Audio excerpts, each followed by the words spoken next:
तो जी हाँ दोस्तों, एक बार फिर से ऐसी खबर निकल कर आ रही है जिसके जानने के बाद आप एस जयशंकर साहब को नीचे कमेंट बॉक्स में धन्यवाद जरूर देंगे। देखिए, जब से रशिया यूक्रेन वॉर शुरू हुआ है तब से हम लोग लगातार देख पा रहे हैं कि क्रूड ऑयल को लेकर जितनी भी बाधाएं बीच में आ रही है उसको लेकर सारी चीजें हैंडल कर रहे हैं एस जयशंकर साहब। वैसे वो इस मामले के मंत्री नहीं है, वो विदेश मामलों के मंत्री हैं, लेकिन बड़ी बात देखने के लिए यहाँ पर यही मिल रही है और यही स्पेसिफिक बात है कि इस पूरे विवाद के दौरान जो चीज निर्णायक है वो आपकी डिप्लोमेसी है। और डिप्लोमेसी चूंकि एस जयशंकर साहब संभाल रहे हैं तो कहने का मतलब इस पूरे मामले को हैंडल उन्हीं ने किया है। देखिए, 2022 की अगर बात की जाए तो भारत को रशिया से बड़े स्केल पर डिस्काउंट मिल रहा था और भारत ने इसका फायदा भी उठाया और ताबड़तोड़ रशिया से क्रूड ऑयल की खरीद की। और ये खरीद इतनी ज्यादा थी कि भारत की कुल आवश्यकता का 42 से लेकर 43% तक का क्रूड ऑयल हम लोगों ने रशिया से खरीदा। अब भारत का 42-43% तेल खरीदना किसी एक देश से ये बहुत बड़ी बात है। कारण ये है कि भारत दुनिया का तीसरा सबसे बड़ा क्रूड ऑयल का कंज्यूमर है और इससे भी बड़ी बात कि हम लोग हमारी जरूरत का लगभग 85% बाहर से इंपोर्ट करते हैं। तो सोचिए, इंपोर्ट बिल्स कितने ज्यादा हाई हो गए, तो रशिया को इससे बहुत बेनिफिट मिला।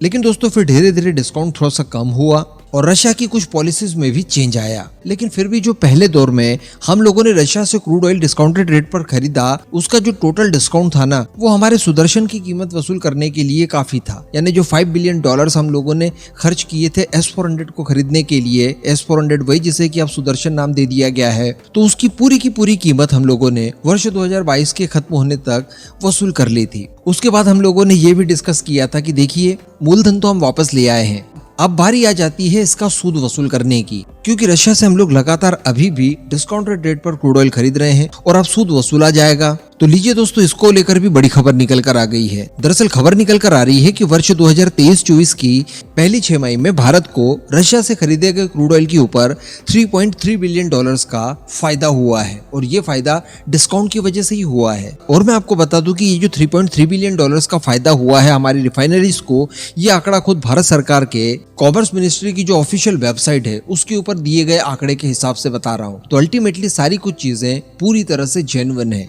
इसे अगर आप एग्जाम्पल से समझना चाहते हैं तो ऐसा समझिए कि वर्ष 2023-24 की पहली 6 मई में भारत ने लगभग $63.86 अरब का कच्चा तेल खरीदा और ये खरीदा गया था रशिया से। अब हम सभी जानते हैं कि रशिया यहाँ पर हमें डिस्काउंट प्रोवाइड करवा रहा है। मान लीजिए कि ये तेल हम लोगों ने रशिया के अलावा किसी और देश से खरीदा होता, तो ये जो $63.86 अरब का बिल बना है, ये बिल सीधे सीधे बना होता $67.14 अरब का। तो बीच में हम लोगों को सीधे सीधे बच गए $3.3 अरब। और ये सब कुछ पॉसिबल हुआ है रशिया द्वारा भारत को दिए जाने वाले क्रूड ऑयल के ऊपर जो डिस्काउंट दिया जा रहा है उसकी वजह से। इसके अलावा ये पहली 6 मई में ही देखा जाए तो भारत ने रशिया से अप्रैल से लेकर सितंबर मंथ में सबसे ज्यादा क्रूड ऑयल की खरीद की और अकेले इसी एक मंथ का जो बिल था वो बना था $22.48 अरब का। और कीमत के अलावा अगर क्वांटिटी देखी जाए तो इस एक मंथ में अकेले 317.96 मिलियन बैरल तेल हम लोगों ने टोटल खरीदा। इसके अलावा दोस्तों, जो भारतीय रिफाइनर्स ने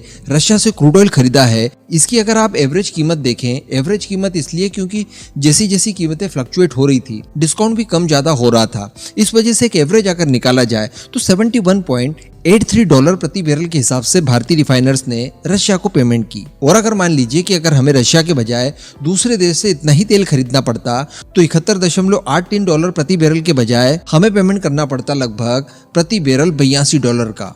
तो अल्टीमेटली $10.32 प्रति बैरल के हिसाब से हमें यहाँ पर डिस्काउंट देखने के लिए मिला है, जिसे परसेंट में कन्वर्ट किया जाए तो 12.6% का हमें डिस्काउंट दिया गया है। तो जो बीच में खबर निकल कर आई थी कि बीच में रशिया ने थोड़ी सी अकड़ वकड़ दिखाई थी, डिस्काउंट कम किया था, भारत ने तेल खरीदना कम कर दिया था, उसके बाद रशिया की अकल ठिकाने आई और उसने बाद में डिस्काउंट और बढ़ाने की कोशिश की। तो ये सारी कुछ चीजें उसी का प्रतिफल है। हालांकि इन सब के पीछे जो सबसे बड़ा हाथ है वो एस जयशंकर साहब का है। अगर वो भारत का पक्ष इतनी मजबूती से नहीं रख पाते तो हम लोग ये तेल खरीद ही नहीं सकते थे, चाहे फिर रशिया से आधी कीमत पर देने के लिए हमें तैयार हो जाता। क्योंकि हम सभी जानते हैं कि अमेरिका हो, पश्चिमी देश हो, इन सब ने कितना दबाव बनाने की कोशिश की, लेकिन भारत टस से मस नहीं हुआ।